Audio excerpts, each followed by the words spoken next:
racing vehicle. Make some noise. It's Cory Talaska.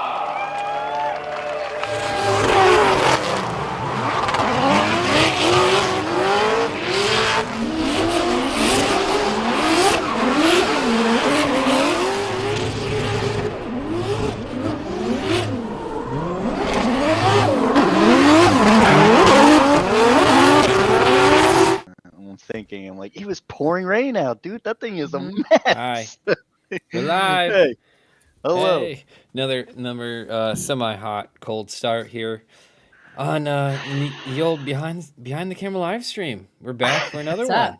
Let's go. And look who's back after your little hiatus of living in an igloo. Was that fun? Yes. Home ownership is 0 out of 10. No, I'm just kidding. It does suck though. My furnace went out for a bit and my house was so cold that I just didn't stay here. So Nah, it's fine. It's okay if the pipes burst. It's not like they. yeah, no, I had a little heater. We were good. Yeah, A couple of candles. Yeah, I went to my mom's with my cat and I was like, "Can you let us in? We're cold." It was great. 100%. Yeah.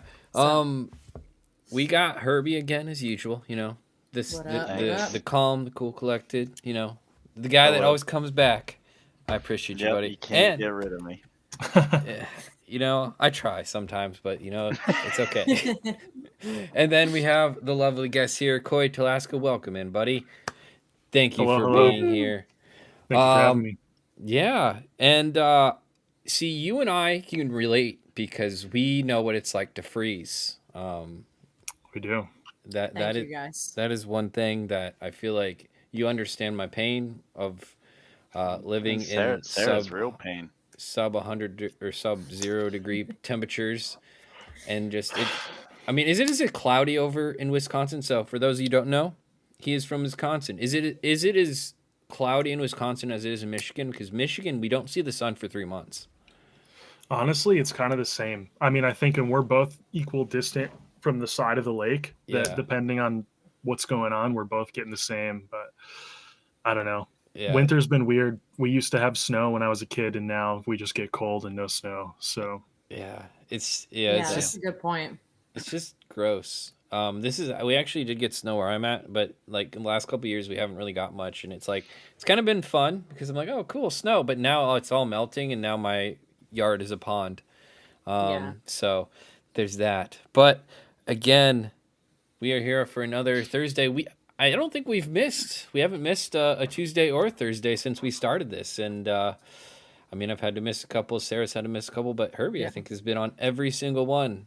That's right, motherfucker. Holding it down. Let's go. Yeah, for real. That's right. Episode 32. But for those of you guys that don't know Cory is a pro spec driver. How many years have you been doing this, bud? In pro spec at least? This is my fifth year. Year. I'd call him a veteran at this point. Yeah, I feel like I've just been living in it. It's every year still feels like my first year, but right. Yeah. Well, does it get easier though? No. It just gets different. Like somehow the car gets cooler every year. I was just gonna say something like that. Like when you busted out that roof this season, I was like, okay, all right, I see you. Yeah, the whole thing. I was like, damn. Yeah. I mean, go ahead. Oh, you're good. I was like, it's like but I have seen quite an evolution in your driving though, compared to your rookie season, compared to what you are doing even last year. I've seen drastic improvements, and I think you're a testament to what Pro Spec is really for, as drivers that, well, you're in an area that I wouldn't say there's a ton of high level competition around. Like in the Midwest, really. There isn't a lot so being able to go do pro spec year after year, it really helps you hone your skills. Obviously at a very high level, but you're one of the guys that I've seen every year improve, and it's like it's been really cool to kind of watch you grow as a driver as well. But do you kind of want to like just go through the process of how you first came into pro spec and like how each year is kind of built into what you are doing now? Yeah, I mean, our whole pro spec career has been kind of an interesting. It's had a lot of ups and downs, but it was all like it was all kind of figuring it out. And I mean, people have probably said this on a million times, but like you can't practice for FD outside of FD. Like there's really not much like it. There's certain scenarios, like if you're lucky enough to kind of live in like the ATL area where you can drift with like O'Sully and Miles and Richards and like these people at even at smaller events definitely make you better, but it's really hard to replicate the track. So because my first year of FD was my third year drifting. Now I've raced my entire life, so I think that's why it bridged the gap like quickly. But the year that I got my license, I only drifted twice. I drifted like 2 small events and then did a shootout and podiumed and was like, sweet. And before we even went to the event, my dad and I were like, all right, either because the year before, my first year of drifting, I drifted at US Air. That's where I learned to drift in a 300 horsepower E36, the same car I'm driving now. It's the same E36 that has been from start to finish, never rebuilt, reshelled, anything. And I learned how to drive. My dad's like, this is after, 18 years of competing. My dad's like, we have to compete. We can't. I am not going to come to the track and watch you just drive around without like there being some sort of competition. So we went, I had moved to North Carolina for work. Not related, but it worked out because that's when East 10 was running their series early on. Human was a judge. It's kind of funny now to think about it, but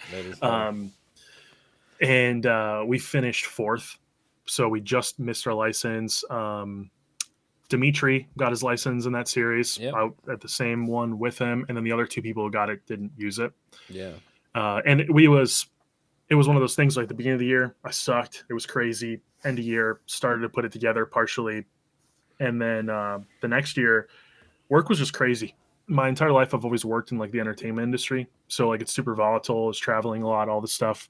I mean, you know it all too well. This is what you do. So it's hard to kind of lock anything down. And then and East 10 like died out. Like there was literally a thing for a year, died out. STU died out before I came. MDU died out 2 years before. So it became like this weird thing of like, where do you even get your license? Because now it's like crazy. Shootouts. The year I got my license is when there was shootouts everywhere. And we're like, that's the only way to get our license is just send it there. So MDU, Edgar did that shootout. And my dad and I were like, all right, either we go there, we get our FD license and we run it, or we sell everything and buy like 4-wheelers and dirt bikes or something like that, and like or go race sprint cars or something. I don't know. We do something. And I don't know, because we were having fun, but like we wanted to compete, and all the competitions were dying out. And so I bought like 40 Valinos. Just was my cheat code. Went to Killcare, and we did the drifted the shootout, and it was like the tire game was crazy. People were drifting on like Ironmans, and I had I mean, it was ridiculous. And we had put a 2J in the car because I had blown up the BMW. So no nitrous or anything, but so we got a license, and then then COVID happened and all this crazy stuff. So and then we full sent FD, and my first round at Orlando was like my 14th drift event like ever. Like which is similar to like Cole Richards and stuff like that. Like Cole literally first year drifting, second year like pro, and then wins an event. Like and Orlando's not the easiest track for that to be your like first FD round. So it's not the easiest track, but I grew up racing oval track. Okay, so, like, all right. I had like the wall was just not a concern. It didn't even factor me. Like my first professional FD event being at a circle track that I raced at for like not that specific one, but raced oval track. So I guess it just kind of felt a little comfortable. And that was where our first event was actually like one of our better events for like the next 2 years. We got top 8 in Orlando at our first round, and we're like, wow, maybe this is possible. Because I was so filled with like anxiety about everything. Like, I cared what people thought. I like cared how things looked. Like I was just like super like a nervous wreck. Not during the run, that all like clears out, goes away, but like everything around it was like wild. And I was drifting with people I looked up to, like I looked up to Blake Olson and like some of these guys that were in here already that I was like nervous about driving with. I didn't want to hit their car, I was like, I don't want anything to get wrecked. Now we're all, it's guns a-blazing. Everyone's got respect for each other, but to kind of your initial question, Nate, is like how I've grown with ProSpec and how ProSpec has grown has kind of been like along the same path line. How I've grown is like my dad and I hold ourselves accountable for like, is the car actually good, or are we actually like performing well, or do we need to like work harder, figure something out, do something, talk to people, pay people, like what do we got to do? And that's sim time, testing, whatever we can manage. The first couple of years, it was really hard for us to test just because of, you know, just funds. I didn't have any sponsors going into it. We were self-funded. Right. And so we didn't really get a lot of testing. So it came down to like the sim and then just kind of absorbing information from everyone that I could. But if you ever watched like a full season, watch the 4 rounds of ProSpec from like 4 years ago when I first ran, it was almost a joke. I felt like we all drove like we were all, people used to make fun of like Pro 2 and ProSpec. Yeah. And I look at that now and it's valid. Like the mistakes we were all making, like it was crazy. Like my first round, I think about it. My top 32 battle was against Rudy Hansen. He smashed into the wall. I won there. Had a really good battle with Ben Hobson, top 16. Got lost. He got lost in the smoke, sent it across the middle of the track. And then I had a battle with Blake Olson, and then we both messed up. Like I botched an initiation, and then he straightened out in the middle of the track. And I'm like looking at all this stuff. I'm like, man, now, like when I show up to Atlanta in like a couple months, if I even come close to like making a mistake, it's over. Weekend's over. Like the room for error has like declined so much. I think it's crazy how fast everything in ProSpec is ramped up, and respect to like a lot of the drivers and a lot of the teams, because everyone's like been forced to grow with it. But it's like, I don't know. It's just such a juggling game of performing at the track. And that's what I've kind of realized is like what made me better was literally just like not caring about a lot of the other stuff that I was worrying about, just caring literally about what I'm doing, where's my confidence coming from, performing well, and then prep. Like the amount of time that I put on the sim, just like pretty much every other driver in NFD, is like insane. Being able to like Alex and I, Jagger and I, we were like notably for like last year and the year before, we were like the first to practice, like the front 2 cars, like 5 rounds in a row, like going across the 2 years. It was us lined up every single time. And we flipped back and forth between leading and chasing. And we had talked about it, and we're like, we're not nervous. I literally just sent it into this initiation 1,000 times in the last 2 weeks before this. So like doing it in real life, other than showing up to St. Louis and seeing a giant wall, that was a little I maybe eased into that one, but it was funny because Alex and I were first lap practice again at the same thing. That's great. And then you had the unfortunate little thing at Atlanta this year where the wheel just decided to not want to hang out with you anymore. I mean, it was unfortunate, but it was just like, it was 1 lap of practice and it didn't mess anything up. Like that other than good. It breaking the studs, I drove all the way back on the rotor. That's still the same rotor on the car. Oh yeah. Oh yeah. That was some awesome. shitty conditions out there too, though. Yeah. Yeah, it was probably realistic looking back at it. I did notice a little bit of twist in some of the studs, like after reviewing everything, but I probably, especially when it's a little bit wet, I was probably still on handbrake just a little bit while I dropped the clutch, and that's what did it. Okay. So it was probably my fault. But it was a wild clip. But Nate never misses those, so This is true. Yeah, that's good and bad, huh? Yeah. Well, it's just not every time you just see a car driving on 3 wheels up the hill at Atlanta. I'm like, oh, it's an interesting sight there to see. That was like a bad luck charm too this year. So any turn I kind of ended up at, it was like, all right, something's gonna happen eventually. What's coming my way? Yeah, it just You happened. just found where the action was. I guess. It's true. You know, they didn't notice it, but at New Jersey, my second year, I went for qualifying, and I had a 10 mil wrench on my rain tray, and on initiation, you see the wrench just go flying across, and like I remember this. we could see it we watched the replay, and we're like, that's us, but no one said anything, no one like looked at it, but I'm like, Yeah. I think I went out that night and it was just like, buried in the wall or in the dirt or something like that. But you could see it on the stream of like the wrench just flying out from underneath the hood. And I was like, Wow. whoops. Oopsie daisies. Sorry, I'm sure you haven't been the only one. I've seen a couple of wrenches in the burnout box that it's like, oh boy. Yeah, we've seen a couple things, including, every once in a while we'll get like a rod or something as well on the track, and you got to pick that up, or it comes with the territory of, being meaty, and you're like, oh, hey, there's a big old piece of metal on the track. Let's go check out what it is. Yeah, oh, it's steaming.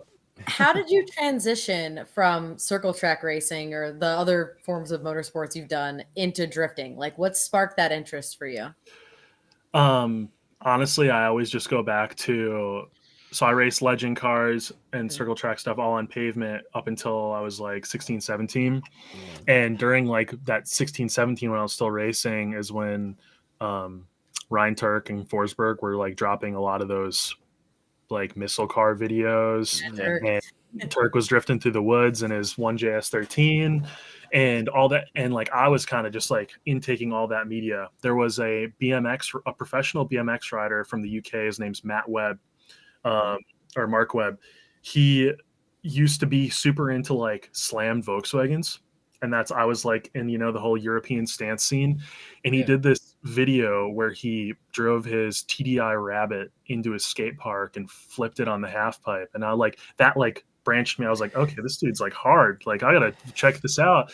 And it branched into like he was sponsored by Toyo running like the UK drift series, and like he had a 1J FD RX-7 that had no gauges, no anything. All it had was a shift light on the dash that was wired to turn on if something went wrong.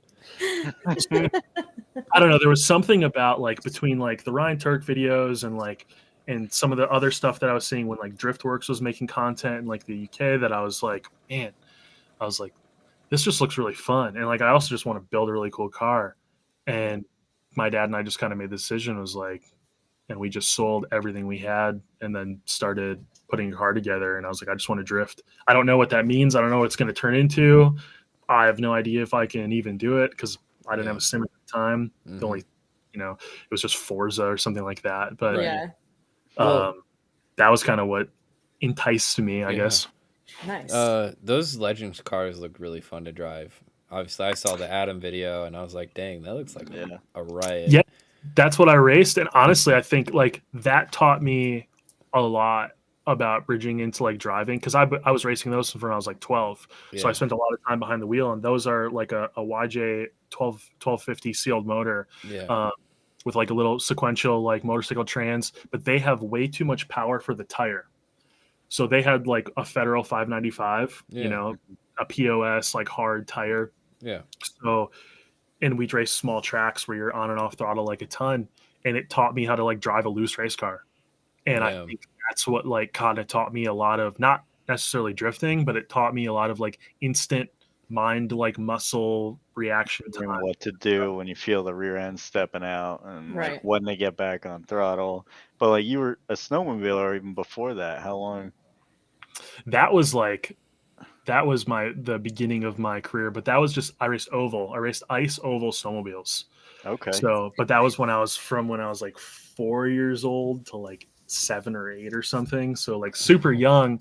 But my dad, we raced, there was a class, like once we got like to like 6, we were on an F1. And it was like a custom built like sled, and they went like 50, 55 miles an hour, and we're just driving around in like little ice circles. So it just kind of, that branched me to like, I guess, not really ever caring about like fear or myself, because that's why I feel like that's what limits a lot of people in like so many forms of racing, is either the risk of money or risk of health. Yeah. Well, I feel like that would not be safe. Oval snowmobile racing, like I feel like it'd be pretty easy to fall off and die.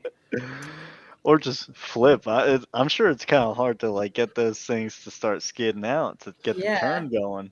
Well, everything's studded. Yeah, you're on the ice. I was gonna say, if you ever like Google a picture, you are literally, I'll like post one to my Instagram story tonight. You are literally laying on the ice, like leaned over, like full grab. Wow. And yeah, there's carbides on the skis, studs on the track, everything. Obviously, when I was smaller, younger, it was somewhat controlled. You know, you had a snowbank or runoff or whatever. But when you get bigger, when you jump into like what's called like the Champ 440 class, a bunch of people that I actually grew up racing with run like the professional ice oval snowmobile series and stuff. And there's definitely been some accidents, but those dudes haul.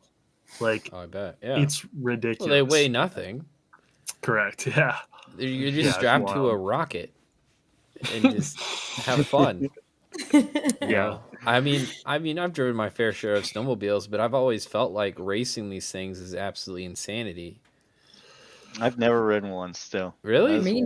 Yeah. That's like the only cool type thing I haven't done. Like they're jet really skis, cool. Yeah. They're I've literally, fun. I think I could. It's a weird feeling though, because you get so much grip on a snowmobile compared to pretty much anything else, and it's a weird feeling because it's dumb fast in a straight line. Yeah. It's just dumb fast, and you're just kind of holding on as hard as you can, and you go as fast as you can hold on. Snowmobiles are a weird one. Definitely, it's funny because we had a bunch of snow like 2 weeks ago, and the trails were open, so a bunch of people were riding, and I'm watching. We used to go up north snowmobiling like every winter, and there's such a large difference between riders and like people who snowmobile, and it's kind of funny to see because you see most of the people, sitting straight up, all proper, cruising, just from bar to bar with their wife on the back or something like ridiculous. And then there's like, I think about us where we were like, we're in like these Northwoods trails that are like one ski wide or like one snowmobile width wide. We're like 4 deep, like passing each other, like racing through the woods. And I'm like, man, there is such a large disparity between casual anything. I just can't stay in that casual world. Like if I'm into something, I'm into it, Right. Well, what I wanted to kind of know was, so you did the last form of racing you did before you went into drifting was oval. What cars were you racing in the oval series? It was Legends. Okay, so what was Legends before drifting? And what you saw on LZ's thing was what I was running. Okay, gotcha. And like, what is like a price point on something like that compared to like running an FD series? Like for example, the Prospect series. There's definitely, as far as like running Legends, as far as anything circle track, there's basically 2 things. There's regional and like national. Yeah. National racing of any kind. So like my go-kart career was the majority of my racing history. Okay. We spent the amount of money that we spend in FD almost in go-karts when I was like 10, 12. Wow. We raced like every single weekend down south. This is when I still lived in Wisconsin. And the amount of money we spent on tires, it's always tires because you could prep tires back then. And it was just wild. We raced on dirt, so tire prep had a lot more to play to it. But when it came to like pavement circle track racing, like locally that I kind of did just in like the Wisconsin area, it honestly wasn't crazy expensive. Okay. I mean, I think a race ready legend car is roughly in like that 12 to 15 grand range. And then kind of everything runs from there. You can get gears, tires, spares, whatever, like another 5 grand. But when it comes to racing, and I think this is any kind of racing, drifting is like an exception outside of it because it's so much like skill based. Most other racing is it's a little pay to win. Like in like the video games. Now there's still a ton of skill to it, but like if I wanted to go out right now and run like a sprint car or something, but I wasn't willing to spend 20 grand on shocks and get my engine built by the best engine builder, I'm only going to race at my local track and do well. If I go nationally, I'm just going to get absolutely destroyed. So in go-karts, we played the big game. We played like the full on, we raced nationally. I was a factory racer for an engine builder and that was a blast, but we did a lot. I missed a lot of school doing that, but it was fun. When we went to Legends, we actually kind of like toned it back a bit where we just raced like locally, which I think is why I got out of it because we had a full field, 20 to 30 cars every time we went to a track, but I was really only racing against like 1 or 2 people because my dad is my dad is a crazy setup guy when it comes to like circle track, and we had a friend that I actually grew up racing snowmobiles with that we kind of came back together in Legends. It was kind of like us, another guy like Andy Jones, a few other people that we were racing together. A bunch of the people I raced with are actually in NASCAR now, so everyone kind of split paths. Yeah. The people I grew up racing, there's some in NASCAR. Ty Majeski is one I race go-karts with. There's and Brett Moffitt. There's people that went to Pro Snowmobile. Some people went to run World of Outlaw 410 sprints, and then like I went the path of drifting. But Legends was like a break for us from like national spending. My dad spending like every penny we had to like run stuff. My weekly chores when I was go-kart racing was literally to prep tires and like prep the cart. Wow. There was it was like it was just a lot. Yeah. So I think the reason why it was so easy to convince my dad to like make the jump into drifting was because we were tapped out. I still have like every single track record in a legend car at like all the Wisconsin pavement tracks. It just wasn't super fun anymore. Right. So I would say but still any form of racing, and this is the crazy part about racing, is you could race a quarter midget and it cost you what we spend in an FD year. Mm-hmm. You could race RC cars and it could spend you what you're gonna run in FD. It's all relative to what you want to do, and then also what people can do. Like, you want to talk outside. Did you guys see? And I am so jealous of him. It's badass to see. Did you see Alan Boss's schedule this year? No. Yes, I was looking at it and I was like, I have to talk to him about this next time I see him because this is insane. Dude, it's like 50 events. Yeah. That's insane. It's crazy. Like, remember when Chelsea did that thing a while back? I forgot how many days it was, but he was like, I'm trying to do some 100 odd days of drifting. I thought he was insane back then too, because that's just so much. It's crazy. Ridiculous. He's literally got like, September 9th and 13th and like 14th. It's 3 different events, 3 different states. And I'm like, damn. Wow. I gotta hit him up because there's the gambler on there too, which I was really appreciative of. He still makes a moment to like hit the local tracks and stuff, so I like that. But yeah, I thought he was insane too when I saw that. It's so wild, man. What about your schedule? Are you telling us that it's like half that, or what do you got working? I mean, it's maybe half that. I mean, we got a lot of stuff. So I've been cooking something up with my E46 quite a bit because Nate, obviously you saw it. I had that car there at all the events, and it was fun to drive like to the gym and to work, but it did not make a ton of power, and it ended up being. It just wasn't it for even a seat time car, even though it was fun to drift. Yeah. So I took my spare 2J and put it in. Nice. And now it makes a bunch of power. So that's going to be, we're definitely going to explore a little bit more outside of that. I could have hit a lot more events last year with the pro car, but it's still like, there always is that thing in the back of my head of like, how much do I actually want to push the pro car? Right. We have that thing on such like routine maintenance. Like it gets so much love in between everything that just going to even like one local event and just beating the piss out of it's like, and honestly, when I drive it, like with cars that are slower, I'm pushing that thing way harder than if I can just like let it smooth sail where it wants to go with like fast cars. Right. Now you're constantly on and off everything, playing a tap dance game. Yeah, it's wild. So I think obviously FD's on the schedule. I really want to do. Last year was actually my first time I ever did a grid life event, and that was just a blast. That was sweet. I want to do more of those, and then I just want to do like I don't even know. I think, but I can't say anything yet. But I did have, like, I told Nate like 15 minutes before this, I had a call with like confirmation of like title sponsor. So that whole thing is gonna let us do a lot more. Oh yeah. And like you said, I think you making that second car more of a legit car, I think it's just going to help you in terms of practice as well. Because it's something a little bit more like driving what you drive in FD. Yeah. And I think that's going to help a lot. But there was a point I wanted to quick hit it's like, you said your dad was like a wizard when it came to set up the circle track cars.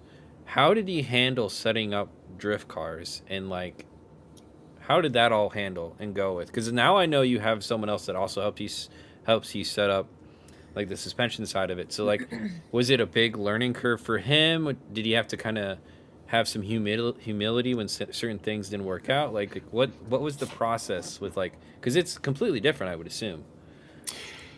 It is and it isn't. Okay. So yes, you're right. There's a huge learning curve about but the huge learning curve is what works in drifting. But the concept of how a car works is that doesn't change. Okay. How cross is set up, how the left front affects the right rear, how everything works is still the same. It's just lacking the knowledge to know like what is a drift car like, what is a car like at angle. Because now instead of setting a car up to dive into a corner and like stay gripped up, you have to think about it like completely different. But luckily the principle's still the same. So I would say like the first 2 years of FD, there was a lot of learning. We were changing the car almost every event, like throwing things at it, and then we felt like we were chasing our tails. And then the factor is that's different with a drift car, which we should have carried from a circle track to cars too, as well as is how you drive affects what the car can handle. Mm-hmm. Yeah. In a circle track sense. So what made us really good in like Legends was we were able to run a lot more volatile loose setup in the car, which loose is fast, because the tighter you make the car, like the car actually gets like bound up in a sense. It's not as free. You're not going to come off the corner as fast, all this stuff, without spinning the tires. Because if you spin the tires, you're also like losing speed. I had to drive the car really hard, and it allowed us to put a different setup in the car because you could load the car in a different way. We kind of figured out, and I feel like that was a big part of our progression this last year, was the car did get a lot easier to drive because we matched, like Jelani pretty much came to me, which all you guys know Jelani, right? Mm-hmm. I believe. Yeah. For those of you who don't know, he's a Detroit guy, setup wizard kind of. He's been in an FD paddock for like 15 years, like so long. Yeah. He's my spotter, and he's been my spotter since like the second year in FD. He pretty much was like, look, we can set up the car to be able to handle like speed into a corner, all this stuff, chase down people, but you can't drive like a bitch, like, because that's what it takes. Like in a drift car, that's why going faster, we can take these corners that's so fast and like the high speed stuff is because of grip. And like the more grip we can put in the car, the more drivability it has, only if you're driving hard. So how I relate like all that to it, and it finally kind of clicked for my dad and clicked for all this stuff, was like, all right, well, we just need to like load the car up instead of like making the car float on the top of the track. We just need to like think about the four corners of the car, think about the track that we're going to, because a lot of the tracks, if they favor one direction, we don't have like a symmetrical setup even. Right. Yeah. We run a lot of different, not just like, we don't run any bank tracks. When we ran Orlando, a simple thing is you usually kind of like space out the left rear or something like that when you're running the wall. So it just kind of came down to like that mind thing of like, of what's the car doing? Where do we need it to be fast? And then we just applied what we know from circle track into that. And you have to think like a lot of the knowledge that comes into drifting is not from drifting knowledge. Like Darius and a lot of people who are really good at suspension setup, even though they don't maybe know what drifting likes, they know suspension, and all the same principles apply.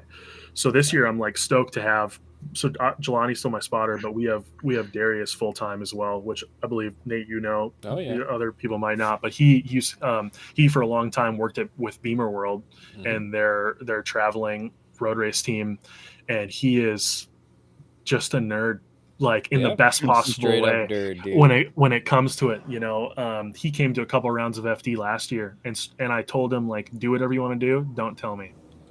And I'm just going to go out there and I'm going to drive the car to the hardest every single time. I don't want in my head to be like, I wonder if what's this change going to do? Totally wiped out is like, because that's honestly, and to try to not get too veered off your question, is that's why I felt so comfortable this last year, was because my dad and I and like the team approached this year like we used to in racing. I hate that it took me so long to get back to how it was, but it used to be where like I drive, make sure everything's taken care of, but like I put the trust in my team to like make violent changes, do whatever they need to do to feel like what the car is going to do. I give them the best feedback I can. Hey, I feel like, at Jersey is a great example. Jersey's so weird. OZ2 going from like super gripped up by the wall to the change to the concrete, and you lose like all grip, and then again super gripped up afterwards. It's like super weird. So all I just tell them is like, look, like the one more time, the double one more time that I had with like Osoli, we changed so much in between like that one more time battle, just trying to like get grip. And I'm like, it fixes in one part of the track, but not another part of the track. Yeah. So it's part of it's a little bit about building data as well, like what places like what setups. But this year I let Darius, Jelani, and my dad just like throw setups at the car, in accompanied to like an aggressive driving style where we're always trying to set the rear end. And that's what everything revolves around, like, is trying to set the rear end somewhere. If you ever watch like any like James Dean talk about his car setup or anything like that, whether it's an S chassis or a E chassis, whatever, is he runs like 18K front springs. Doesn't mean he doesn't run any front grip. He just likes, by running a harder, stiffer front setup, I mean, almost in a sense, RTR plays a little bit of the same game as well, depending on like their rebound adjustment. But like he uses the rear end to drive the car. That's why he can drive at such big angle. That's why Peter running those 140 treadwear Valinos and Driftmaster can like just drive past people, is because of like how they load the rear end. Yeah. Jagger would absolutely slap me for saying it, but I remember like our second year in FD, like we played this thing where I ran 0 front grip and he ran every single ounce of front grip that we could ever play into. And I was like, I didn't think like I was any better than it. I just thought I liked that setup until I realized like I just wasn't driving the car hard enough to need front grip. Yeah. And like that's what changed like this year. So I don't know. It's just and once we made good changes and the car felt easier to drive, then it's kind of cool because like, all right, now we kind of know what progresses. And then it's weird where you think like you're going to have all these different setups at all these different size tracks, but realistically we were running very similar setup from Jersey to Utah. I'm pretty sure I had a conversation with one of Connor Shanahan's guys, and they ended up at like pretty much every track. They ended up running a very similar setup the whole time. They tried Rome tried throwing all of his science behind everything and whatever he wanted to do. And Connor's like, I just want the same car every single track that I go to. And he's like, it's going to work for me. Yeah. And obviously he's, proof is in the pudding. That dude's insane, but yeah. It's interesting. Dang, sure. Yeah. Because, that was something that I've noticed, but I also know there's a whole mental side of the game as well when it comes to the competition. But like just from a driving perspective, I've seen you over the years get more consistent, especially with lead lines and stuff like that. And would you attribute that because of the setup being more consistent and driving the setup how it's supposed to be driven? Would you or what would you put towards the consistent lead runs that you are starting to do? Probably just predictability. I can predictability and confidence in the car that it's going to go where I want it to go. And honestly, the big turning point was, so Atlanta for me this last year wasn't that great. Again, I have like a bad track record at Atlanta. I really got to break it. But I drove Atlanta and I felt just out of it. I had driven on the sim a ton. I felt great on the sim, and I just felt like I was way too much hand input, but I couldn't avoid it. I felt like there was just way too much going on. And then I watched Connor O'Sully posted a reel, and he drove the entire track with one hand on the wheel, one hand on the handbrake. And I'm like, motherfucker. I was like, my car does not drive like that. Like, it was like being like, all right, I need to improve in some way, but we also need to figure something out with the car because my car will physically not let me do that. I can't, at the beginning of the year, and with something that we've always fought was like transition. If I let the car transition the way I want it to, there's all like doesn't really want to stop. It really wants to. It doesn't. The car won't spin out, Over-rotate, but yeah. it definitely pushes the boundaries of that, and I couldn't like leave a lot of confidence in it.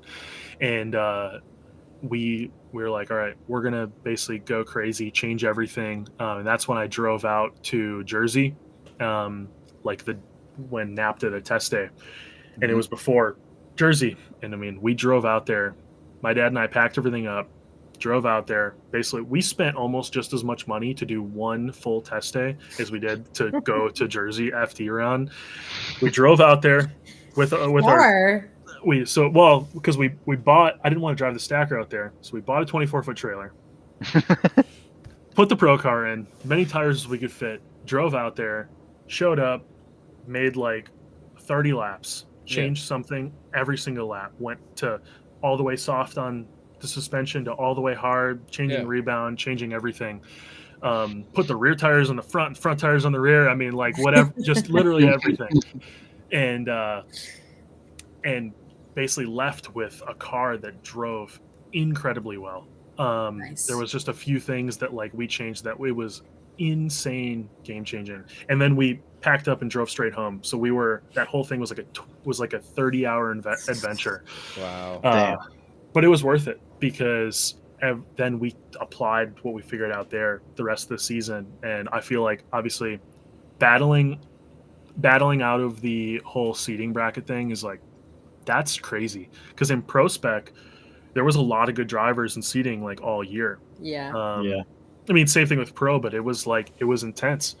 And everyone's kind of at like, I feel like there is a lot more of a level field in Pro Spec to some degree. So going into Jersey and coming from the seating bracket all the way up to top 8 and getting a one more time with Osoli it felt like, all right, that is a step in the right direction. And then making top 16 the next 2 rounds, I was like, all right, we got to keep the ball rolling in this. And literally all it was one change. And the change came from me looking at pictures of LZ's car, because it was simple. Like, it's no like secret. I was like, why does everyone's front ends look so different in E36s? And you could visibly see how their cars drive. So we made some adjustments literally based off of visually what I could see they were doing. And it worked. So I was like, sick. Wow. That's crazy. But hell yeah. Do you then feel I came better? home and did on the sim, and it worked the same. Oh, look at that. Little confirmation. Do you feel better about the new seating bracket rules with the extra points for having to battle your way out of it? Honestly. Or you're not planning to be in the seating bracket next year? It's not even, I don't really care about, like, championship points are cool, but I kind of just live it as event by event. I don't really care too much about the points. You know, the FD Discord kind of blew up with a bunch of controversy about the points, because there was like a world where someone who wasn't in the seating but lost in 32 would get less points than someone winning their seating battle. So that was kind of an interesting thing. So I guess I probably wouldn't like to see. I'm sure Kevin will figure that out. Kevin's smart. Kevin kind of fleshed everything out. But obviously they don't want to reward you being in the seating bracket, but they also want to make it worth your while. It's a very interesting paradox that they have to deal with. Yeah. Right. When it comes to that. But I would love to stay out of the seating bracket all year. It's so that would be nerve-wracking, sweet. isn't it? It's so nerve-wracking because, again, it's crazy because everyone can have like a wild event. So like, you know, I think with who moved up, we ended up living in around like the 8th, or like 8th in line, basically 8th in points. Yeah. With you take out the people. So if they carry over stuff from last year, we should be in a really good place to capitalize in Atlanta on hopefully, you know, the momentum that we are hopefully going to carry from the year before. But that's one thing that this last year that definitely played a role of winning your top 32 battle. It literally felt like winning the lottery, because that meant not only were you in top 16, which is dope, but you also didn't have to go into seating in the next round. Every single round, Jersey, when we won our top 32 battle against Richards, I didn't care about anything else. I came back to the pits. I was like, no seating in St. Louis. Hell yeah! Nice. And then we won our top 32 in St. Louis, and it was like no seating in Utah. Let's go! Like, Hell yeah. that was almost like just as much of a mental win as it was like progressing on the win. Yeah. Yeah. Atlanta's a really tough track though. Is it captured well on the sim, the down the hill and then driving back up the hill into the keyhole? Like are they able to get the car feel in comparison to real life? Honestly, it is super similar, but Atlanta just has curveballs. Yeah. Like coming down the hill, it's honestly a little bit hard to gauge. It's kind of just gauging speed. Everything is weird. Right. Yeah. And the big thing in practice as well. So this is funny, something I thought about earlier in the show, but it is coming up now. When you talked about the progression of pro spec, when I remember like the first 2 years, people used to leave people gaps all the time in practice, like all the time. I mean, Nate, you filmed plenty of practice. It was like almost the whole first round. Everyone's like, give me space, you know? And I hated that. Like, it's bothered me so much because, like, realistically, if I go out here alone, I know that we all can drive the track. Right. No one should be figuring out how to drive the track. Like, sure, we send it a little bit deep sometimes. We're testing limits, whatever. But, like, we all know that we can drift the track. The whole, like, point of practice, which is why I like the seating battle, is now people aren't trying to lay down like these qualifying runs. They're like, sweet, I want to like get battle practice. Yeah. But now, so I like to see now no one does that anymore. We first lap of practice, everyone's like, all right, door, sweet, let's go. We don't know what's going to happen. But Atlanta, honestly, I don't know. There's just something. I feel great on the sim. Atlanta's sweet. I can like dial it in every single time. And in real life, in pro spec, there's not a lot of consistency to when everyone enters. Like, I'll chase Cole down. He'll enter at the first cone, just send it huge. We're hauling and we're scrubbing speed with angle. And it like feels really fluid. And because you can throw so much angle at it, it allows you to go up the hill really well. Driving easy. Yeah. Because if you've driven it on the sim, the best feeling line in Atlanta, I was going to say hello. The best feeling line in Atlanta is actually like hitting that first center clip and staying close to it. And then transitioning early and being transitioned before you go up the hill. That feels super good. But and you're flying. When people enter not fast, they enter like last minute, kind of really handbrake dragging, and they get on throttle, like basically just clutch drop at the inner clip. The car just gets super upset. It's like super weird, and chasing that is like super tough. I mean, we watched it with O'Sully. I don't know if it was last year, but I think it was the year before, where it's ended up getting so tight that everyone just started running into each other on entry because entry speeds varied so much. And if you get gapped going up the hill, there's almost no saving it. Like if that person can run clean from the OZ in up the hill to like the top of the hill into the keyhole, you ain't catching them without like a super ugly line cut. So I don't know. Atlanta's just weird, and maybe it's because there's so many different driving styles or inconsistencies. Because it's not scary to go into the sand. It's not scary to go into the grass. It's just scary to look like an idiot and go in the sand and then have to drive back up the hill. That's not super great. Yeah. Well, I also feel like the weather's never been consistent in Atlanta the last couple of years. It's always been awful. Hoping for a better one this year. It was rough last year. That was not a very good beginning for the pro spec. It was not a good beginning for pro either, with Long Beach being just rained out in like who knows how many years. Yeah, it was wild. But it's like, I mean, Atlanta's a tough one for pro spec. I feel like I get that pro spec wants to go run like big tracks and do the big areas, but it's like I just feel like we'd get a better show if everyone ran Orlando instead. I loved Orlando. That was sick. I've had some of like I genuinely like have fun in Orlando. There's a bunch of videos of like rest in peace. I miss driving with Rich Whiteman so much. Him and I had we drove together so well because him and I drive like almost the same. Even though he drives a yacht and I drive a Prius, but like we had so much fun, and Orlando was just great. And I think it was fun too because there's a lot of room for error. Like taking good drivers and putting them on an easy track honestly makes for really fun driving because we can actually like have fun. Right. Going to a place like Atlanta, even in Prospect, like even when I feel dialed, I'm just hanging on. You know, there's a certain degree of part where I'm a little bit more reactive than proactive on a track like Atlanta with how technical it is. Same thing like Jersey. Like Jersey is a fairly easy track. Timing's always the same. Everyone kind of goes slow. With how slow it is, you can kind of correct and make easy. So it's fun to drive. Um, yeah, I agree with you. I was I understand why they left Atlanta. It sucks that it was just because of the pits. But I also or Orlando, I mean. Yeah. But I don't know. I wish we had a banked track. I like banked tracks, like I said before, is because I'm comfortable with them. Right. Yeah. I would love to see one of those. 100%. Well, yeah, I mean, for me, it's like I want a good show, and I want to like Atlanta's always been tough, even with the pros, to put on good tandem battles because of that choke point on entry. It's always been an issue and always will be an issue until they either change it or, which they won't. It's But just hard because in everybody's minds, you know, it's like I need to get as close as I fucking can to that guy, and then it's like, all right, that inner clip comes, it's like shit, I'm there. Now what do I do? Yeah. I gotta.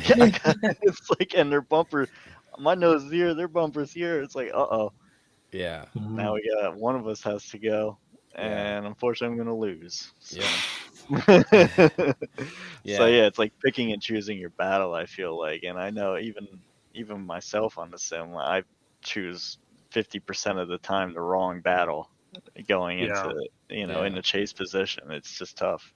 Well, Yeah. how many times do you enter an Atlanta on the sim and hit the back to pits before you even hit the first clip? Oh yeah, Like, 100%. Like you know, like finally I feel confident to the point where I know my marker. But like if bring me into real life and they change the flags around and stuff like that, it's like I'm screwed. Yep. Well, and it's like I don't know. I've already displayed my gripes with Atlanta as a drift track in general in previous episodes, but it's just like for me, it seems like an awful drift track. I love the venue. It doesn't bode well for good tandems based on the entry. Even though it's fun and it's cool, and I just it's frustrating for me because the reason I love Orlando, even though it's like probably the ugliest track we go to by far with the green walls and everything. Yeah. It has some of the best battles every year of just people True. pushing people around the track, and it's always so much fun to see. Yeah. But yeah, so obviously there's that. We talk about the whole setup side, but I know one of the other challenges, at least for you, has been the mental side of competition.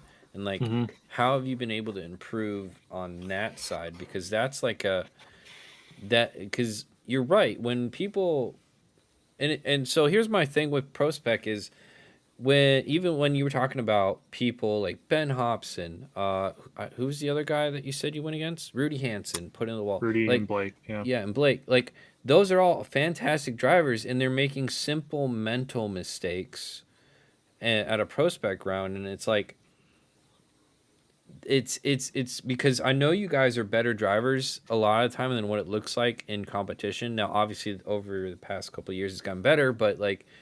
What on the mental side is the biggest challenge to kind of not make simple mistakes like that? Honestly, it's and my dad. It took a while, many times, of my father telling me he's like, "We don't have spare for everything on the car to not use it." Okay.